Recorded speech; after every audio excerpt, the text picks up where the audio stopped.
physically, but to visually restrict your things so you slow down. Who's throwing Right. that? Actually, I know the trail fences are right there along the road on the north side, I believe. You got a little parkway there, so we'd have to measure that. I just, it's one of the things that I look at when I look at traffic calming is to make sure we get that visual restriction there, especially so our trail fence doesn't end up being beaten up by people hitting that center medium and launching into the wall, into the walls over there on north.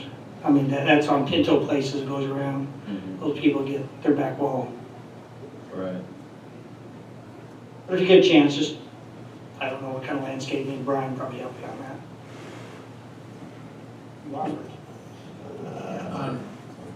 Chad, on Ted's comment to that, what I've found, that median gives you the tendency, it pushes you towards the horse trail. And I think there would need to be some remedial work done on that curbing, because I think that's what Ted's getting at. I mean, it pushes you that way. It needs to shift somewhat to the south to get the vehicles away from the horse trail. And if I may, Kevin, and I agree with the comments on visual traffic calming, and whether it's with that island or additional along the horse trail. But since we're kind of at the end of this discussion, that one of my concerns is that we also have a lot of cut-through traffic on 8th Street and 7th Street. And that I think this somewhat ought to be encompassed with this, that especially the folks on 7th Street, we need to relieve that burden of the cut-through traffic, morning and evening. And I know our public safety officials will enjoy that I bring this up, but part of this discussion has to be traffic tables, speed tables. That, you know, there's an enforcement concern, you can't have a cop sitting there 24 hours a day. How can we incorporate speed tables with Crestview, let's say, I'm not sure of the magnitude on 8th, but certainly on 7th Street?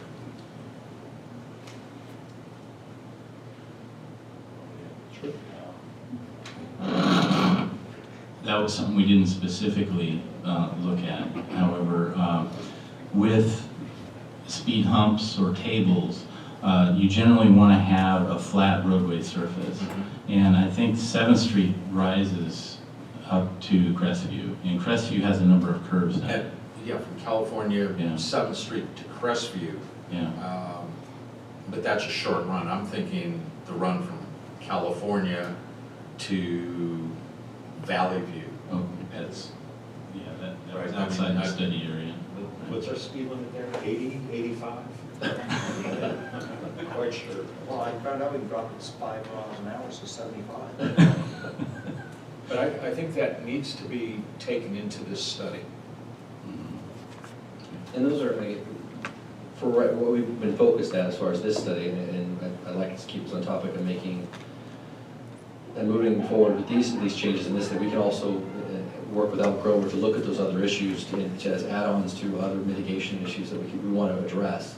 But because I definitely would like to try to plan and move forward with these changes, either starting this fiscal year, if council's amenable to these recommendations, or early in the next fiscal year. And then again, address those issues, continue to look at other areas the council has concern on.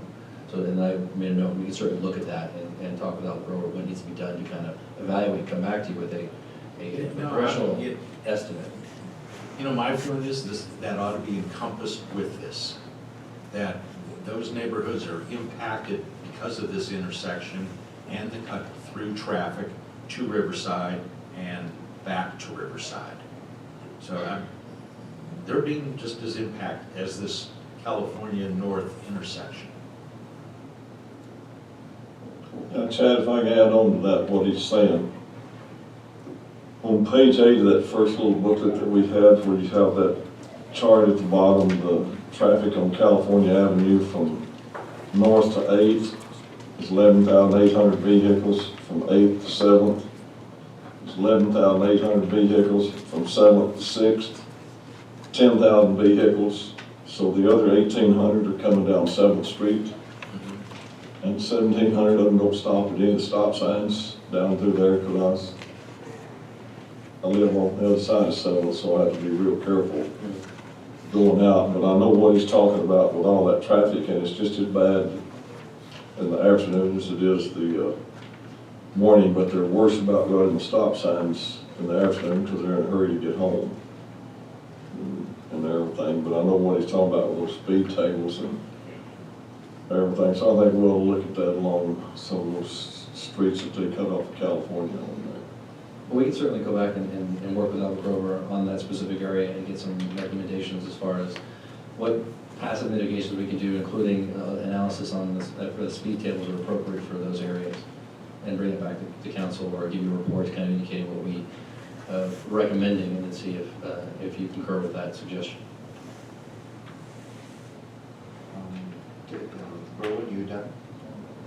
Ted?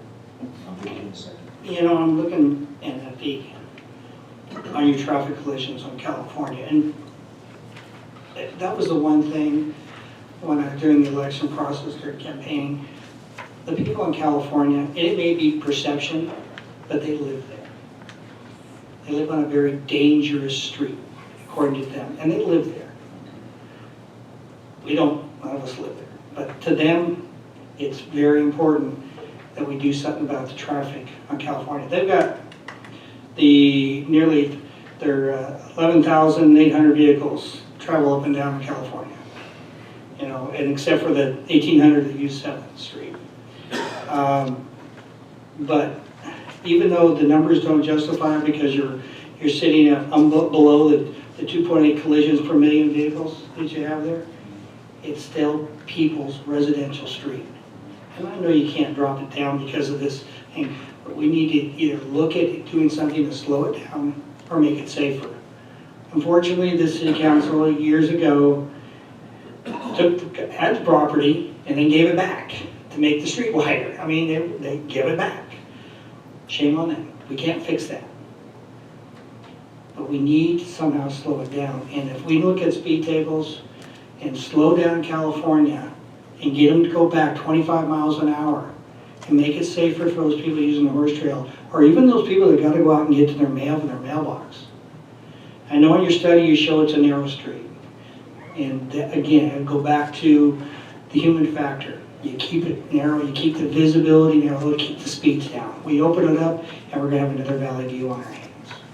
But when you do your study, when you look at this, and I think you did a good job. I like these numbers. For what you got, we have something factual, but we need to get those traffic on California to slow down. I know it's an arterial, but we don't live there. None of us live there, but there's sure a lot of people that do. And if they were all in this room, they tell you, you got to do something on the street. And that's why I'm voicing my opinion for them, is I don't want anybody killed if they're a horse hit because we didn't do our job.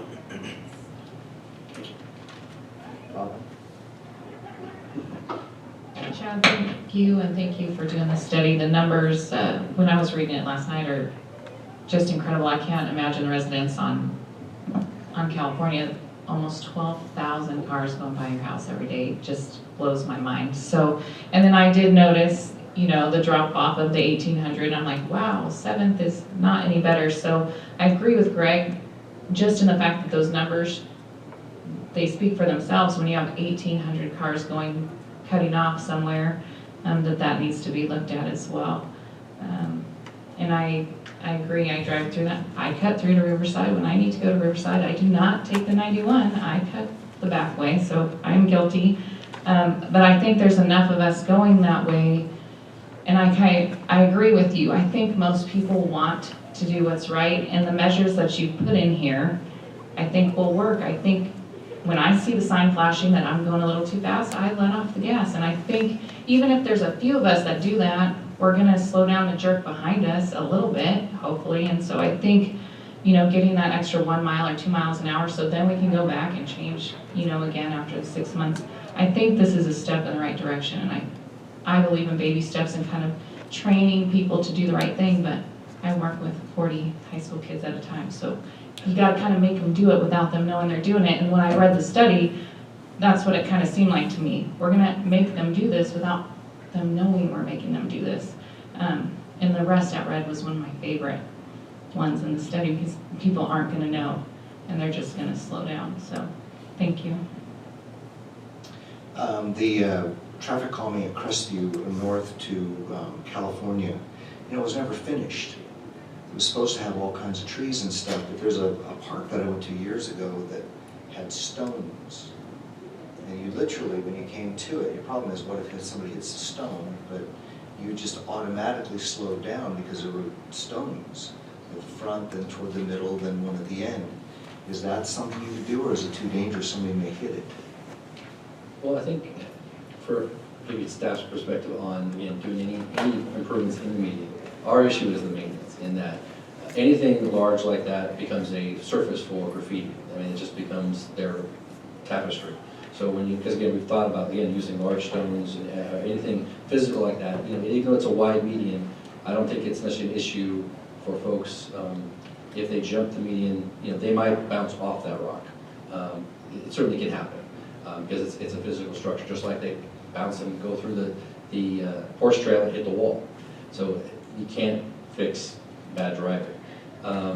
Ours is more the maintenance, whether it's actual landscape we put in there. And if we did do landscape, we would have to actually, because that current median was just laid over existing asphalt. So we could literally scrape it away if we wanted to. So we'll actually have to dig through the foot of aggregate that's there and then dig through the asphalt. And then, you know, so obviously we're gonna have to get down to where the dirt is and put some remediation there just to plant certain trees and things. Or we'll take out all the aggregate and put in certain drought tolerant plants and stuff. And it's just maintenance. And we have to bring in irrigation, obviously, or we have to water by water truck, depending what it is. But our view is just more of what we try to put in, at least is easily to maintain. Obviously, we can pressure wash a rock pretty easily, and we're not damaging the surface of it, versus if we put in something very decorative or that's been painted, we try to pressure wash that, it really damages the effect on it. So trying, whatever we put up there, is that it's easy to maintain and doesn't have to be replaced just because somebody vandalized it with spray paint or so. Physically, if a car hits it, that's going to happen, or odds are something like that will happen eventually at some point. You can't protect against that. It's just a question of, do you want it to be something that's in the center of the median? Does it go all the way to the side so it gets more closer to the curved area that the car might bounce off of by accident just by getting close? You know, most of our stuff we probably recommend is going to be in the center of that 20-foot wide, you know, median. So it's a pretty wide space to put something in. We're just trying to come up with a plan that would bring back to council, say that this is kind of what we're thinking of. Do you accept this concept? We just weren't able to come up with an actual concept that we thought would be worthwhile bringing to you as of today. I guess I was thinking stones on both sides. And then in terms of the traffic calming, speed bumps, things like that, how do you keep them, because we have horse trails, what do you do on both sides of them so that people just don't go right around them in the horse trail? You'd have to do that on 7th, you'd have to do that on California. Yeah, that, it would have to, you would have to really design something that. So it'd be like an worked H. well. I'm not exactly sure off the top of my head how that would work, but when you have an environment that doesn't have a fixed curb, sometimes you have to do things that are a little unique. Any other questions? Yeah, that, and we've had that discussion, Kevin and I, that when you don't have a curb, you just run an asphalt curb in conjunction with the speed table. But part of this overall is not only with the traffic, that California North is a gateway entrance to our city. And when you come up on your photo and you see where you wanted to add that one center sign, directly to the west of that are just concrete blocks to prevent a car from running into that residence. And I think in conjunction with this is to clean up that entire area, one with traffic calming, but to improve the gateway entrance into our city. Is it possible, well, I know it's possible, and I think it would be a minimal expense that would help council, is to get a computer-generated rendering of, kind of taking our thoughts of what we talked about with the center island, the median, landscaping, visual measures, and also impose our gateway sign. And kind of give us a rendering look. That shouldn't be that difficult, I really think, or that No, and it's expensive. something we plan to come back, we just couldn't, for this meeting, we couldn't prepare something we thought was worth bringing forward. But that's the overall concept of this. If the council agreed with, they wanted to move forward with spending the resources to do the vertical traffic calming measures, then we would come up with something we thought would be appropriate, is maintenance friendly, you know, et cetera. So once we had that put together, we would bring it back for you to review. Right. But I would like you to also incorporate that thought that it's an entrance to our city. Correct. Yeah, we thought about, you know, the marquee comment that we have, in the entrance, we incorporate that, plus other fixtures. So yeah, we certainly would want to recognize this as the entrance to the city. Yeah, Ted. When you sit there on your computer and you play with that, how about a LED marquee so we can make sure our events in town are advertised and things like that. So just as an idea, I mean, you're making fun, but I'm just trying to, but also, Chad, when you do this, and they're called restrictors is what we used to call them. Right now, we have a traffic eye in the middle of the road, but to call it a restrictor where we maybe take it away from that residential area and put it back to the center. Everything's got to look at, we got to look at the cost and everything else associated with this. But I'm just trying to get it away, like Greg says, just get it away from that curb so close to the trail in those homes and put it back, put the road back where it belongs, on the roadway.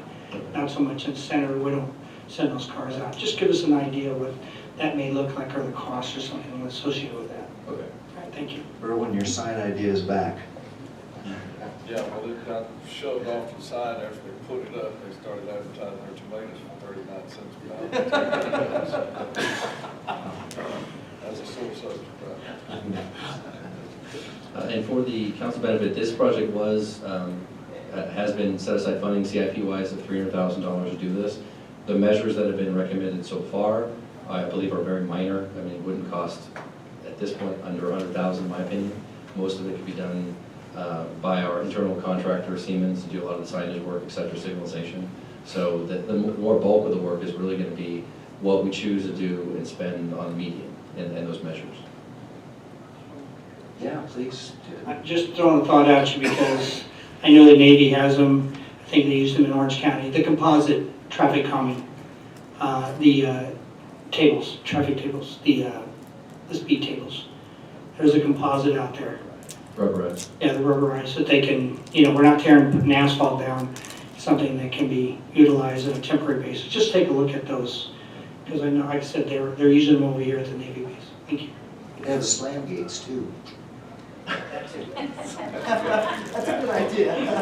Go above 45 in California. What do you think your schedule is, Chad, to come back to us again with some preliminaries? I'd have to work that with Albert Grover as far as what they need in time frame, need to do the additional work on 7th to 8th Street and also on looking at California. So I need to get that with them to kind of determine what time frame we need. You will be more efficient than Caltrans. That's our goal, yes, always. So moving on, or are we done with this topic? Okay. Now, Andy said we didn't need to make a motion on that. He said he would include that in our upcoming budget. Include in our background second. Correct. Include that for CIP. So Andy said he would take care of that. So I guess not. So moving on to Bluff Reservoir review and discussion. Thank you, Dave. Mr. Mayor, are we going to get to comment on the traffic thing? Is this a discussion? Can we, before they leave? You know what? Before they leave? You guys all right here from the residents? Do you mind, Not very Chad? many of us here. So just get out of the way. I'll get on it. Take my card. Give it to you? To Cheryl over there.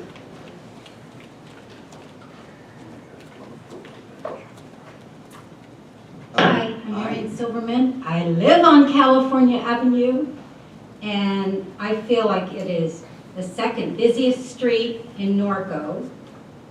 And it has the most traffic, And we are feeling like we're in danger all the time on California Avenue, especially if you ride a horse on California Avenue. And I have been talking to Brian about this, and it's really unsafe. And so we need to change the speed there for the for the horses and for the people. It is our only trail to get to the riverbed. And I went to him and talked to him about how the fencing is deplorable there. It's not safe. I've been dumped out in the street of California. Maybe the sheriff's department doesn't get called when horses go down and riders go down, but there are so many accidents there with the horses. And I feel a lot has to do with the people who don't know horses and they're speeding through Norco and they don't have any regard for the horses and the riders along California Avenue. So if there's some way we could fix the dangers there, fix the fencing. Brian says it wasn't in the budget to even replace some of the fencing on there. Where I got dumped, there was no fencing to protect me there. I'm on the busiest street. I've got nowhere to go but in the street. So if we're going to keep the horse trails and the people safe, at least let's think about making it safer for the riders on the busiest street in Norco. And I don't have a problem with the traffic most of the time. I don't have a problem turning into my driveway. I think it's been pretty well controlled with stop signs. But on the other hand, people don't know how to slow down there. They just want to fly through Norco because they don't have horses, they don't live there, they don't know how difficult it is for the people that live on that street. So that's my comment. Thank you. And take that into consideration. Thank you. Any other comments? No. Thank you. Moving on. Bluff Reservoir Review and Discussion. Thank you, Eric. Thank you. And staff. Okay, so I think this one will be a little bit shorter. So the Bluff Reservoir is, it's been a CIP project, I think, since the early 2000s. It's been on our proposed projects, and we finally moved towards designing that project the last couple years. Again, council has approved expenditures to do a design. And currently we're at the kind of midpoint to the end of the design, and we wanted to recognize that we haven't brought this back to council to review, to kind of get your feedback, recognizing this is a project that's done in a residential area. It's on Bluff Street. It's our property that we got in exchange for other property. I think it was with the Navy, or is it the State of California. State of California, the correctional facility. So we have a large property over there. We currently have a treatment plant, and I'll show you that information. And we're looking to build reservoirs on that property and why. So the project description, what we're proposing to do is construct two 1.2 million gallon reservoirs. And there's just a space for a third, and we'll show that in the renderings. We're going to add some boosters. We're going to upgrade some chemical feed equipment that we currently use for the treatment system we have currently on site. And I mentioned the treatment system. We're going to add backup power so we can have and operate that facility. If power should go out, we can continue to run and provide water to the community. And then we're going to actually construct a retention basin on site to collect on-site runoff that occurs, and that's new NPDES state requirements that when you construct a particular site, you have to build retention basins to mitigate the off-site flow of water. So the overall benefits of the project, and there's reasons that we're doing what we're proposing to do. Right now it's about a $2.5 million project that we're, for construction side. I think we've allocated about $330,000 for design. We're proposing this project because right now we have 4 wells in that southern area of the city, or southwest area of the city. All of them have contamination to a degree. Most of them do have hot water issues. And so what we have is our Bluff site is a treatment plant where we remove manganese, arsenic, and iron. And that's the biggest, most prevalent thing that we have. We have high fluoride, but we're at such a level that we've been given an exception by the state so that we can, instead of having it at 2, which is what they prefer at that level for fluoride, we can have it at 3. Federal is actually 4, but state has a lower requirement, we have to keep it at 3. So one of the things we do is we treat the water at this location. We actually will then blend other water with that to try to lower some of the contaminants from other wells so we don't have to actually treat them. So we currently have processes there in place to do that. The biggest issue we can address is the hot water. You know, it's in the high 90s to hundreds of times. And our goal is part of what we're doing is to upgrade that treatment system so we can treat hopefully more water than we are treating now. We're actually operating at what I consider as a reduced capacity than we could, but also find a way we can cool that water down. And part of that is bringing in the reservoirs. The reservoirs will allow us to bring water in, let it sit for a little bit, cool down before we push it into the distribution system. So it's just, whether it ends up being 10 degrees, that is a difference, but hopefully it's a lot more. We're hoping for a 20 degree difference, so we get it in the 80s, hopefully maybe a little in the mid 70s. Right now, some of our reservoir or wells, in fact it's well 14, I think it goes right into the distribution system despite the high fluoride, and it's cool water. You know, so we're mainly talking about 13, 15, even 12. You know, so we're trying to mitigate an issue. So that's part of what we're doing here. And plus we also want to build up storage. We have no storage in that area, so we have most of our reservoirs are up in the hill areas, at higher zones and elevations. So having a reservoir there is helpful for providing flow into residents in that area. So the benefit of the project is, again, we're going to provide additional capacity and better management of the water system. We're going to upgrade the critical treatment components and efficiency of the treatment plant. We're going to improve the blending of the sources and overall water quality. And it enables us to reduce the high temperatures of the groundwater. So those are the big functional things that we're looking to achieve with this project. So this is one of the things that we had a previous council meeting where we actually talked about, I think it was the Grandy site? Is it Grandy? Delapi site, excuse me, Delapi site. As the council recently approved this track, and there was discussion of the roadway that the city is providing, cutting through our property here. So this is River, and this is Bluff Street. So we own this property all right here. And there's a couple little old irrigation wells. We have an irrigation well here that we're using currently for non-potable uses in our reclaim system. This and our current treatment plant is where I didn't hear you, can't even see it. So what we did is we did a composite rendering showing you the Delapi site, our property, and the proposed location where our treatment system is going to go, and how that road intersects our property, and what's left as far as for us to use and how it may impact us. The current site is these reservoirs, the little reservoirs here, and they're about 16, 17 feet tall. You know, to give you a perspective, our proposed reservoir is going to go in. We're going to be about 20 to maybe 25, we're probably about 20 feet tall that we're proposing to put in. So not much taller than this.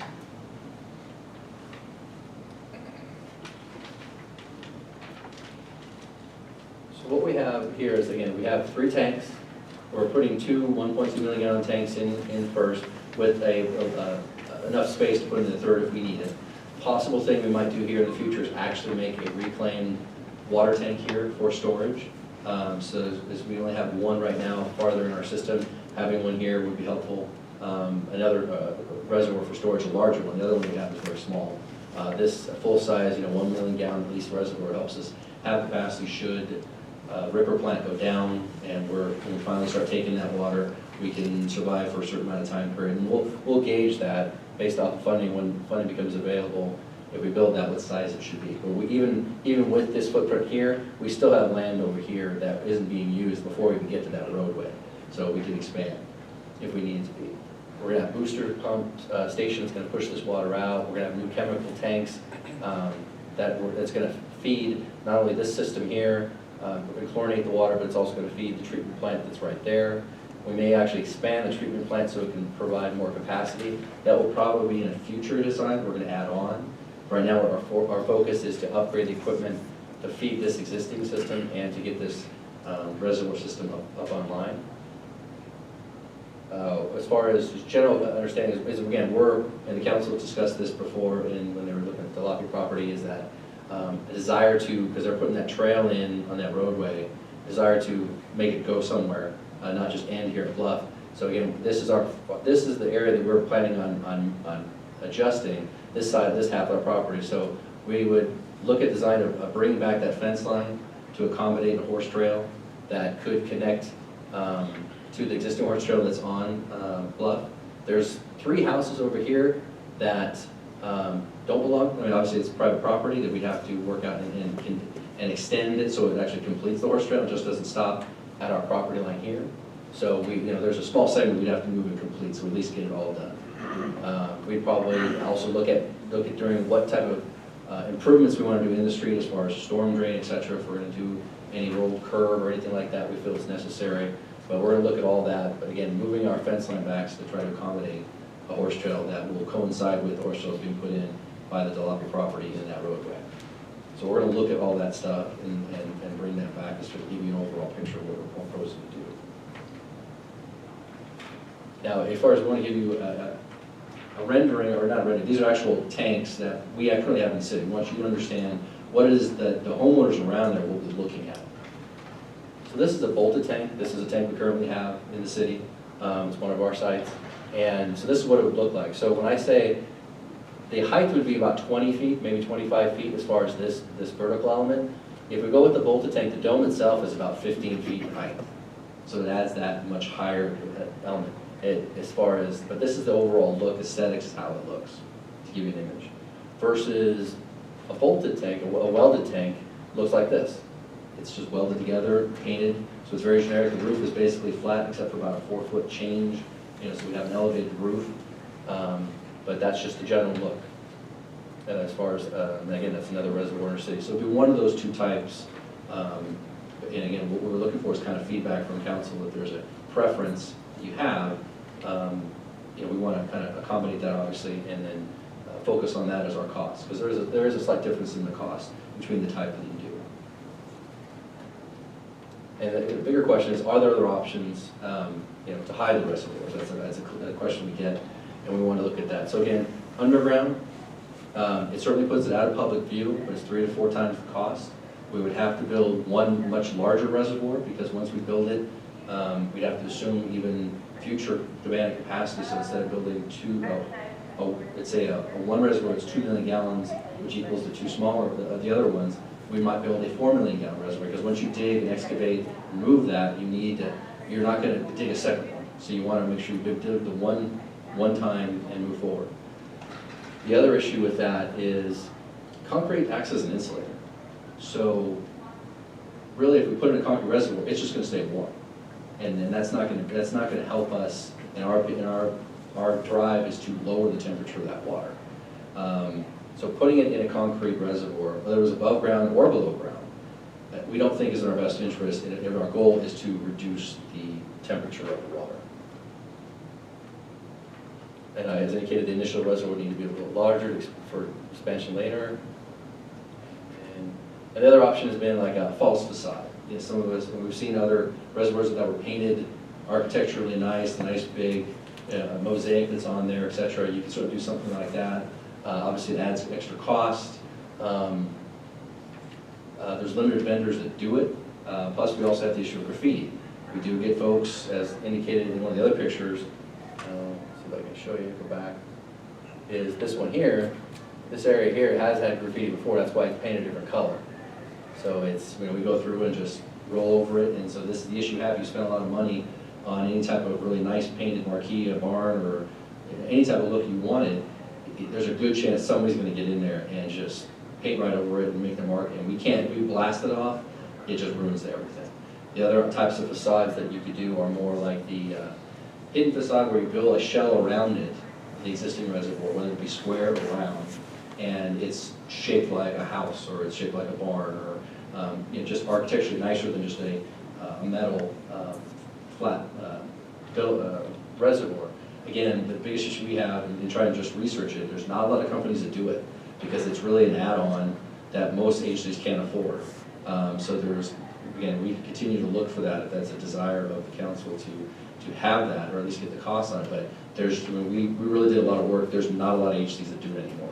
It was kind of an add-on thing that some of these places do, but it became not a profitable enterprise to keep within their operations, because not a lot of people were seeking it to make it a functional thing to keep that staff and able to do that.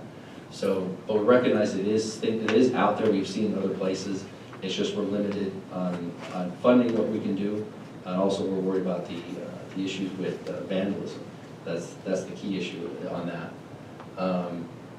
So going back, you know, again, this is the general look of a welded tank, how it would look, how to be painted, versus, again, the bolted tank, again, which architecturally, I think, to me, it looks nicer as far as how it's set up, but again, it's gonna be taller. So that might be a consideration that, again, that the council might have for the residents who live there.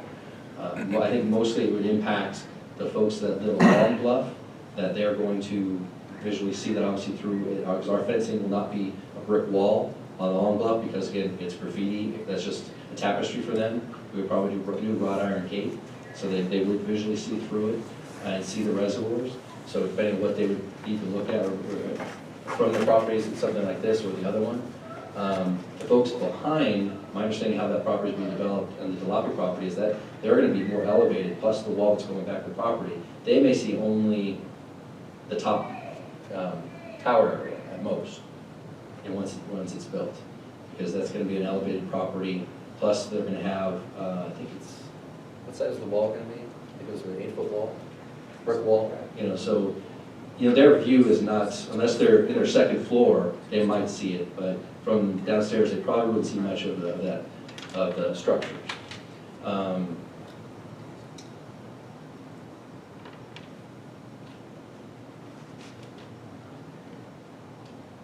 So that's pretty much our conceptual way we're working on. And I guess the biggest issue is the reservoirs themselves because of the visual element. And I wanted to get your feedback as far as any concerns or issues you may have related to what's being proposed and what we're possibly going to select. So I welcome any of your comments or questions. We'll start down to some, Robin. Chad, I have a couple questions. The first one, when this stuff's going in, are the neighbors in the area notified for public notice like we've done on the housing and the shopping centers and all that? I mean, as far as prior to approval, Mm-hmm. not normally. Yeah, I mean, for our sakes, yeah, I mean, I would suggest it just so they're aware, they can make comments, but you're not obligated to do that. It's not a new housing tract where you have to publicly notice it, and because the council's approving the development, we own this property. We can do what we want with that property as far as construct. Okay, well, I would like to at least give notice to the residents over there. I feel like when we were talking about the housing tract, there was somebody over there that mentioned the reservoirs and the look of them. And then my second question to you would be, is there something we can do with landscaping around the outer perimeter of our property where that's at, just to kind of decrease, you know, the blatantness of it sitting there instead of like the facade or any of that kind of stuff, just, you know, some cypress trees or something lining our property? Is that an option? And landscape is an option. We didn't look at it as an element to try to put in, mainly because for us, it's really just not only to maintain it. Plus, depending on what you put in, you know, you're looking for something at least vertically will grow to a decent height, but is easy to maintain. Also doesn't have an invasive root system that would damage any nearby appurtenances that we have, because we do have a lot of pipelines, things goes through there. We don't want to damage the fencing, because you want to put it somewhat offset to the fence, but close to it, so that it kind of creates that visual barrier. But those are all options we certainly can do. It's just, again, adds on to the price of the overall project, and we're already pretty thin on our budget as it is. But again, if that's a requirement and a desire, we can sort of look at that and figure what that cost would be. Okay, thanks. Erwin? No, I think you made a good presentation. I think it's time that we got started on that because, especially if it cools the water down. Like you said, 10 degrees is a lot in temperature of the water. And I know that we get a lot of complaints about the heat over on that side of town, but if I had my preference, I'd go for the dome type reservoir instead of the welded one. I think it would blend better into the environment and neighborhood over there than the other one.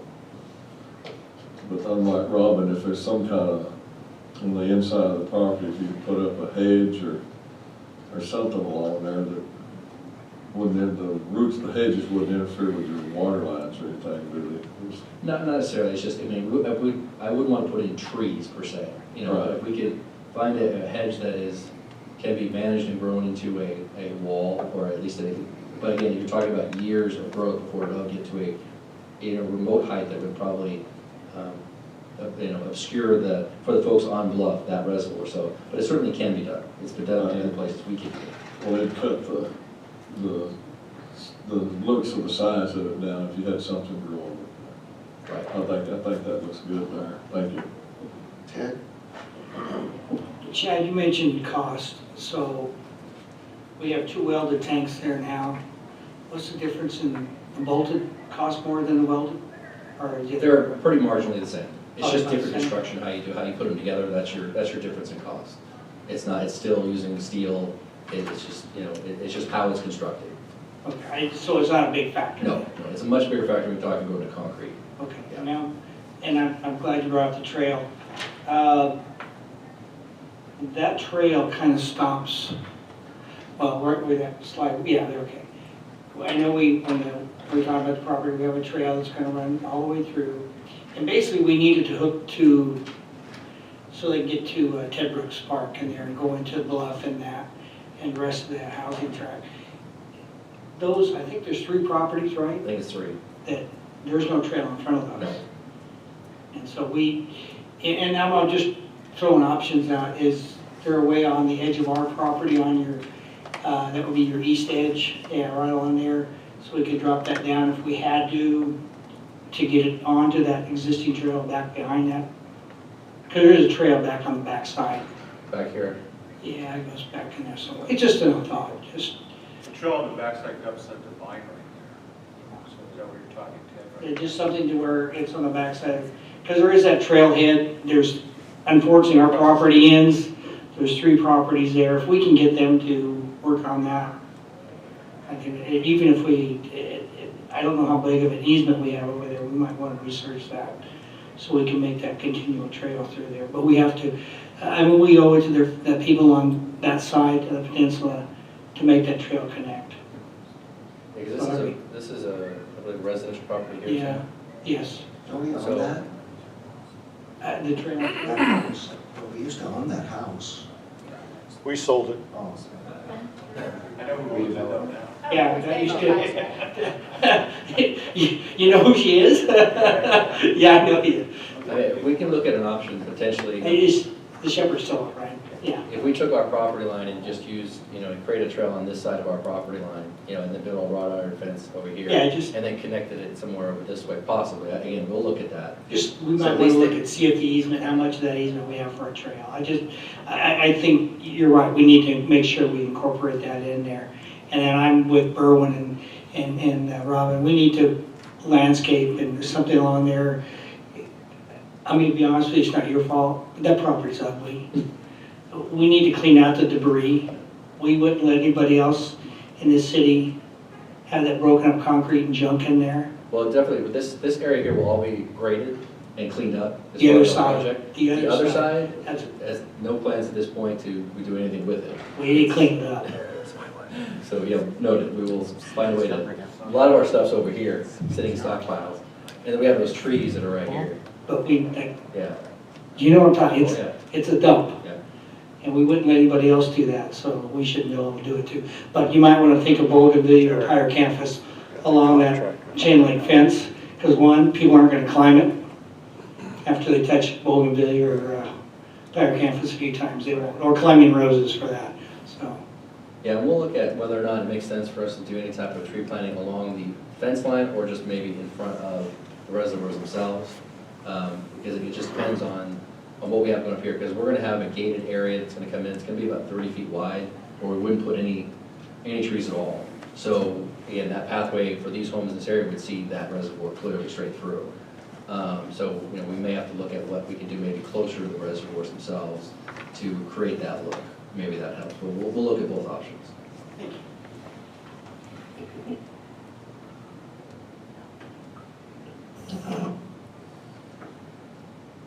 I don't want to drag Terry into this, but I'm going to drag him into it. He's been waiting. Okay. Work with me here. Terry and I had a conversation months and months ago on tanks. And so Chad, did we first price this out with to get some budget numbers on either bolted or welded tanks? We actually gone out for bid once before on this project for Okay. bolted tanks. Was it bolted? And there was a protest related to how the bid was done and whatnot, and we just decided to reject all bids. Okay. And we just kind of, we're still going through that process, doesn't mean we can't do it, we just need to refine how we Right. make the proposal so that we eliminate the protest. And Terry, just jump in or correct me whenever. And part of our discussion was bolted to welded. Were the available manufacturers with bolted construction, they weren't as many manufacturers as manufacturers that weld tanks? Correct. Okay, so we're straight on that deal. So in long-term maintenance, is a welded tank preferential over a bolted tank?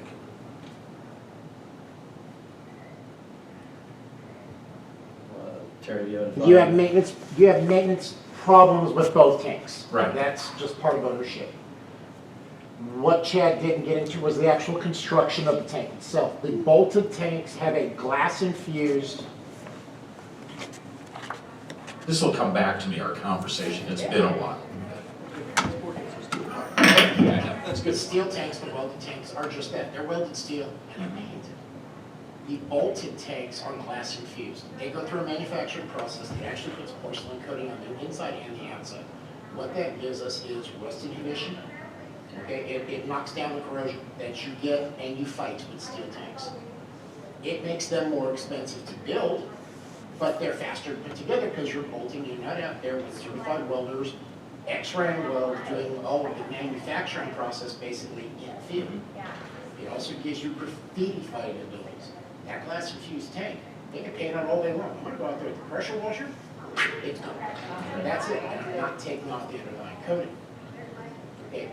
If we decide in the future that we need these tanks to be bigger, they unbolt the bottom ring, they raise it up 4 feet, they slap in another ring, and now we have a bigger tank.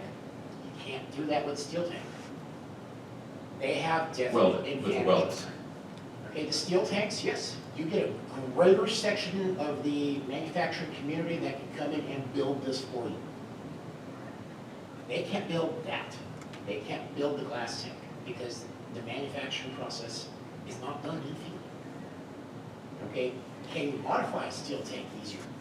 Yeah, probably. If you need a new hole inside of it, yeah, but you can modify these tanks as well. These last long. The bolted tank, are you then married to that type of roof system? Or can you stay with the same type of cover as a welded tank? No, you're pretty much married to a domed roof because you're spreading on a flat tank, Right? your weight sits. On a dome tank, you're split. Okay, and your walls on this are bolted together. And you are. These are all freestanding structures as well. Right. The dome Right. and the welded tank actually has a center structure that has joists running to the edges. I mean, what brought this conversation up months ago was I built this building for Superior Tank, but they did welded tanks. And I think that's what brought our conversation in to the bolted. So how did we leave it? Were we happier with the bolted one, you and I? When you and I talked about it, we did talk about the advantages of both. We have both in our system. Mhm. That tank that's shown on the screen is by the golf course maintenance yard. Right, off of exactly. Okay, the steel tank is also in the LMDs. That's reservoir number 4. It's a 4 million gallon tank. I don't think you and I came to a conclusion either way because we have both. Both. And they both work very well. And they both have advantages and disadvantages. Aesthetically, you can see the difference. Yeah. On a maintenance standpoint, I know where I spend a lot less time. Is on And it's there. the bolted. Bolted, because the glass infused tanks, you don't have to Right. go through and paint them every 10 years. Right. You know, that is the way they were constructed versus a traditional tank, you're gonna wanna paint them, you may empty it out and recoat anything on All the right. inside. Okay. Yeah, I just couldn't recall all our particulars that we talked about. To me, on water tanks, it's form to function. They're both ugly, but it is what it is. So, thanks, sir. Appreciate it. So if we feel it's more cost effective maintenance-wise to go to bolt it, then I'm fine with that. I would leave it to you. You're the guys that gotta work with it. As far as how to hide it, facades, I would kind of lean towards the same with, you know, do landscape berms, berm around it, shrubs. You know, you don't want trees that are gonna impact, you know, with the root system, but you're never gonna hide the whole thing. But I think if you can take that visual from us with short ankles, I got no problem with it. I lean way back. But, yeah, you know, berm it and landscape it. And I think that would be more than sufficient. You're not gonna hide the whole thing. Does that help you with? Oh, yeah, no, I appreciate your feedback, yeah, direction, you know, and for us, there was a logistic issue like we had before, is that the reason the protest came about is because that there are very few agencies that do bolted, the glass infused reservoirs. So in some contractors' minds, it sole sources to one person. Mm-hmm. But the city has the right to choose the material that it wants to construct any particular property, any particular structure. So, you know, folks are trying to push to the one that gives the broader ability to bid on an item. So again, if the preference of the council and obviously of staff to use a particular type of, in this case, the bolted tank, the glass infused, we have that ability to do it. We recognize there will be people that are going to protest saying you could use an alternate material and it would be just as good. Well, that's not what we want though, as far as a look. Right. And that's just what we're seeking at this point. It's not functionality, it's look. Well, can I just say the last protest on the bolted tank came from two sources. One from a welded manufacturer and one from one of the bolted manufacturers, because we specified American steel. One of the apparent low bidder had Chinese steel, which isn't quite the same quality.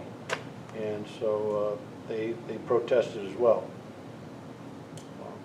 The bolted tank is about 6 cents less per gallon than the welded steel, but you can bid them both.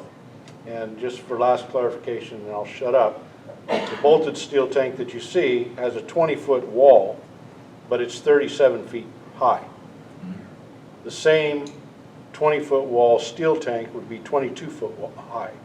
So you've still got 15 feet difference in elevation between a welded tank and a bolted tank. So I won't say much. Anything else, Greg? You know, for me, I guess the way I look at this is that if you take it, when the Navy put those fields in 47, if you take a picture of them today, they look exactly the same. Prior to that, you had this really ugly wall building that was there, so it was there from 25 on. Those have been there for how many years, the ones that are there? I mean, I feel badly that we're going to have to put those there, but at the same time, we've been battling the hot water issue since we got here in 61. Well, yeah, 61. It's always been a problem.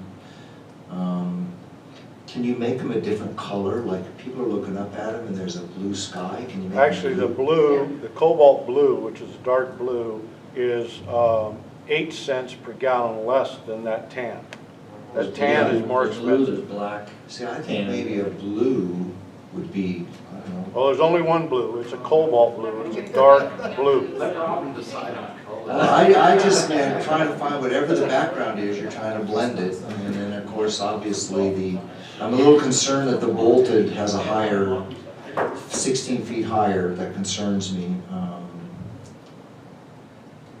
But at the same time, it will solve a lot of problems. And that one's really, really ugly. Looks like the top of a tin can. This one's kind of like, you know, you could put like E.T. on it or something.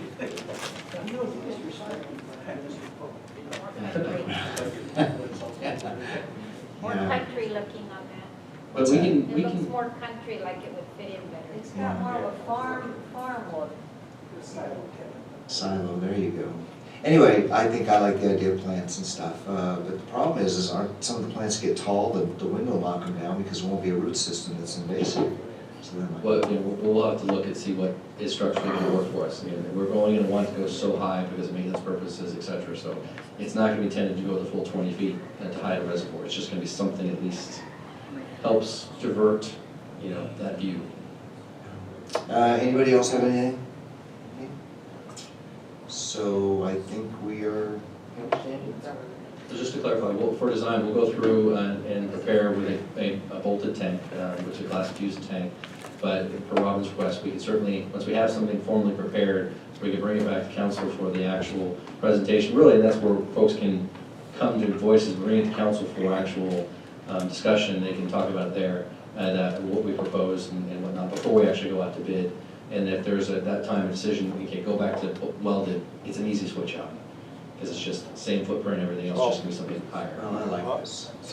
It's not. Yeah, I mean, I like this the best. You have to design and weld it. Oh, I know that. The bolted, we don't. Right. So But as far as what we're gonna put there. we're gonna switch out, we gotta go back to Right. design. Anything else? I think we are finished. Thank you very much, Chad. Very good report. Good report, Terry. Thank you. Bill, everybody, thank you.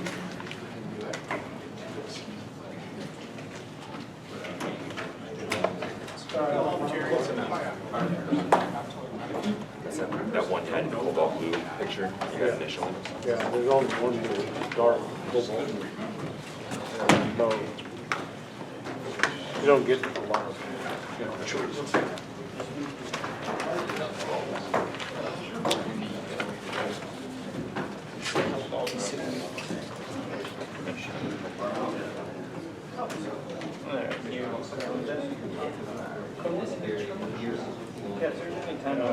Actually, the bids that you welded right now are the same as the wall. Maybe, because I got rid of my. I'm sorry? I'm not married to either one of them. No, but we have them both. So whatever you